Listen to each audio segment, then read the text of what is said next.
The bishop's announcement came at the end of an emergency summit with Pope Francis.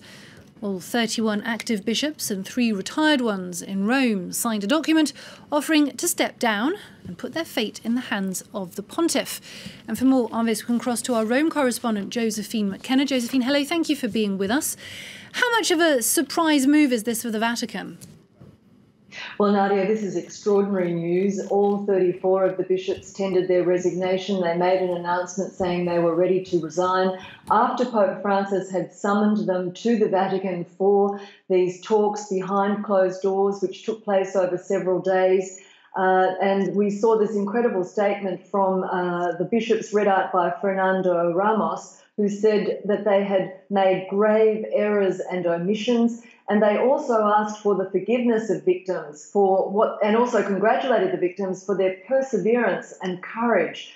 And that's quite extraordinary. And as well as that, overnight, there was a leaked report that has been confirmed by the Vatican where Pope Francis himself said that the entire Chilean church hierarchy was responsible for grave defects that had seriously damaged the church in Chile. So we're not quite sure how Pope Francis is going to react to this, but he himself has admitted to making errors in his handling of these allegations and has had individual meetings with abuse victims at the Vatican himself. So it's a huge watershed, I think, for Pope Francis as the world is watching and waiting to see whether he will respond to this offer of resignation. That's right, because this comes after the Pope's meeting with Chilean victims of sexual abuse. That's right.